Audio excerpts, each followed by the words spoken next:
Essential Grammar 16 unit бүгінгі тақырып Present Perfect 2 Present Perfect дегеннің жалғасы бізде екінші бөлігі. Бізде Present Perfect деген кеше не екенін өттік, қашан қолданатын өттік, ол жақылда біткен іс-әрекет. Енді онымен бірге қолданатын бізде үш сөз бар: just, already, yet деген. Осы үш сөзді бүгін қарастырамыз. Бірінші just деген сөзді қарастырамыз. Так, just дегеннің мағынасы жаңа ғана деген. Жаңа ғана немесе енді. То есть ол өте жақында болды. A short time ago, өте аз уақыт бұрын. Мысалы, are Diane and Paul here? Диана мен Пол осы жақта ма? Yes, they have just arrived. Олар жаңа ғана келді. Олар енді келді. Да? Мысалы, мына жерде тағы да бар. Are you hungry? Сен ашсың ба? No, жоқ. I have just had dinner. Мен жаңа ғана ужин жедім. Енді ғана жедім деген сөз. Is Tom here? Том осында ма? No, жоқ. I'm afraid. Мен қорқамын. То есть, менің ойымша деген сөз. Өкінішке орай, he's just gone. Ол жаңа ғана кетіп қалды. He has just gone. Жаңа ғана кетіп қалды. Енді just деген бізде қай жерде тұрады? Бізде басында бастауыш болады. Так, сосын have немесе has болады. Сосын just. Сосын етістік үшінші форма немесе еді. Вот осындай формула бойынша just деген осы жерде тұрады. Сосын just деген бізде болымды сөйлемдерде қолданады. Окей? Тек қана позитивті. Мағынасы жаңа ғана, енді. Енді келесі бізде already. Already тоже мына жерде just сияқты. Have, has'дан кейін тұрады. Already дегеннің мағынасы алдын ала. Алдын ала. Алдын ала дегенде мағынасы сен күткеннен бұрын деген сөз. То есть раньше чем. Уже. Орысша айтатын болсақ, уже деген сөз. Уже. Так. Before you expected. Сен күткеннен бұрын. Expect деген күту. Сен күткеннен бұрын бірдеңе бітіп қойды. Мысалы, what time are Diane and Paul coming? Қай уақытта Диана мен Пол келеді. They have already arrived. Олар уже келіп қойды. То есть сен күткеннен бұрын келіп қойды. Окей? Келесі. It's only 9 o'clock. Қазір тек қана 9 енді болып жатыр. And Anna has already gone to bed. Уже жатып қалды. То есть қазір 9, ол примерно 10-да жату керек. Сенің күтуің бойынша, бірақ ол 9-да жатып қойды. То есть сен күткеннен бұрын жатып қойды. Уже already деген. Уже жатып қойды. Ұйықтап қалды деген сөз. Окей? Мына жерде тағы да бір мысал бар. John, this is Emma. John, мынау Emma. Деп біреу таныстырып жатыр. Енді жауап береді. Yes, I know. Мен білемін. We have already met. Біз уже кездесіп қойдық, немесе танысып қойдық. Окей? Енді бізде already деген тоже болымды сөйлемдерде ғана қолданады. Окей? Енді yet деген бізде ең бірінші оның мағынасы осы уақытқа дейін әлі деген сөз. Әлі, все еще. Так, мағынасы әлі. Сосын ол сөйлемнің ең соңындағы сөз болады. Последний сөз болады. Так, ең соңындағы сөз болады. Сосын ол бізде қолданылады болымсыз сөйлемде және сұраулы сөйлемде. Позитивта қолданылмайды. Окей? Енді, мысалы, болымсыздағы yet көрейік. I haven't бірдеңе yet. Әлі. Мен істемедім бірдеңені әлі. Әлі ең соңында тұрады. Мысалы, are Diane and Paul here? Диана мен Пол осында ма? No, жоқ. They haven't arrived yet. Олар әлі келмеді. Келесі. Does James know? James біле ма? That you're going away. То, что сен кетіп баратсың. No, жоқ, I haven't told him yet. Мен оған әлі айтпадым. Sylvia has bought a new dress. Сильвия сатып алды жаңа көйлек. But, бірақ, she hasn't worn it yet. Ол оны әлі кимеді. Окей? Келесі. Сұрақ болса, сұралу сөйлемде have алдына шығады. Обычный сұралу сөйлем болады, бірақ соңында yet деген сөзді қосса болады. Мысалы, have Diane and Paul arrived yet? Диана мен Пол әлі келді, то есть келді ма, келмеді ма әлі деген сөз. No, not yet. Жоқ, әлі келмеді. Келесі. Has Nicole started her new job yet? Николь бастады ма өзінің жұмысын әлі? То есть өзінің жұмысын әлі бастамады ма? No, she starts next week. Ол келесі апта бастайды. This is my new dress. Бұл менің жаңа көйлегім. Oh, it's nice. Бұл әдемі екен. Have you worn it yet? Сен оны киіп көрдің ба? Әлі көрмедің ба? Әлі киіп көрмедің ба? Деген сұрақ. Окей? Келесі. Мына жерде бізде тапсырмалар бар. Бірінші тапсырмада just деген сөзді қолдану керек. Just дегеннің мағынасы бізде жаңа ғана, енді деген сөз. Біріншісі мысалға hello everybody деп тұр, мыналар келіп жатыр. They have just arrived. Олар жаңа ғана келді. Енді мына адам күн шықты, оянып жатыр. Get up, я? He has just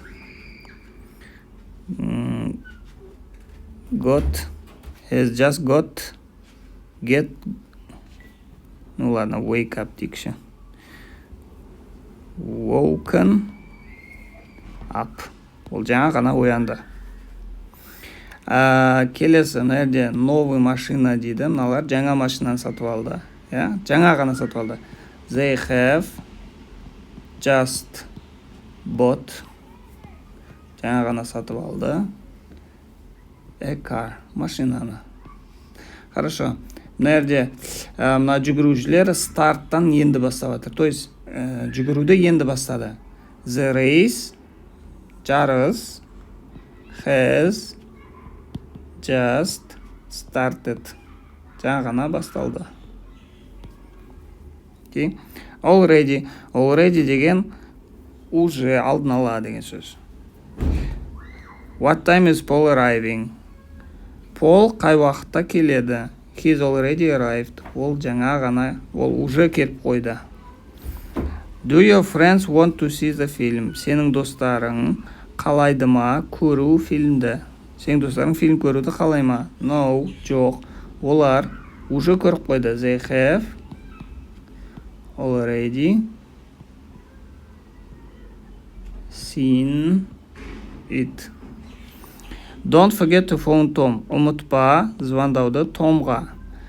Мен уже звондап қойдым. I have already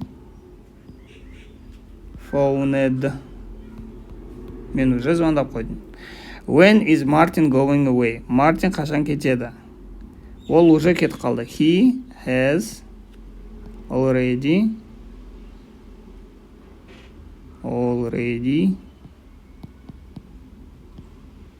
gone. Келесі. Do you want to read the newspaper? Сен қалайсың ба оқуды газетаны? Мен, уже оқып қойдым. I have already read it. Келесі. When does Sarah start new job? Қашан Сара бастайды өзінің жаңа жұмысын? Ол уже бастап қойды. She has already started. Келесі. Just. Мына жерде бізде just деген сөйлем жазу керек. Немесе болымсыз сөйлем болса yetті жазу керек. Көрейік. She go out. Ол сыртқа шығу. Мынау әлі отырды бұрын. Қазір сыртқа әлі шықпады. She hasn't gone out yet. Okay. Бірнеше минут бұрын автобус тұрды. Мына автобус кетіп жатыр.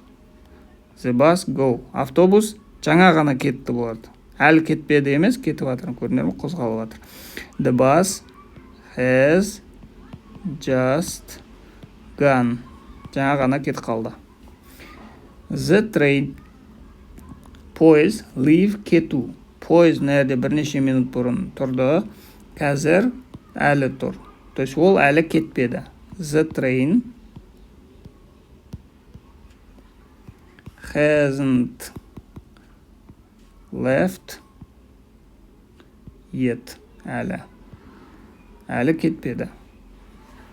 Енді a few minutes ago, бірнеше минут бұрын мынау подаркасы алып келді. Қазір мынау подарканы ашпады. He opened it. Ол оны әлі ашпады. He hasn't opened it yet. Ол оны әлі ашпады. Енді мыналар тамақ жеп отыр. Мына жерде уже тамағы жоқ. They, олар finish бітіру, their dinner, өзінің кешкі асын. Кешкі асын уже бітіріп қойды, жаңа ғана бітірді. They have just finished their dinner. Олар жаңа ғана тамағын бітірді. Дальше, бірнеше минут бұрын мына жаңбыр жауып жатыр. Мына жерде жаңбыр жауып жатыр, көріп тұрмыз. Қазір жаңбыр әлі жауып жатыр. Енді it stop raining. Жаңбыр жауы тоқтау. Жаңбыр жауы тоқтады ма? Жоқ, әлі тоқтамады. It hasn't stopped raining yet. Әлі жаңбыр тоқтамады. Келесі, мына жерде бізде yet деген сөзбен сұрау сөйлем жазу керек. Көрейік. Your friend has some new neighbors. Сенің досыңда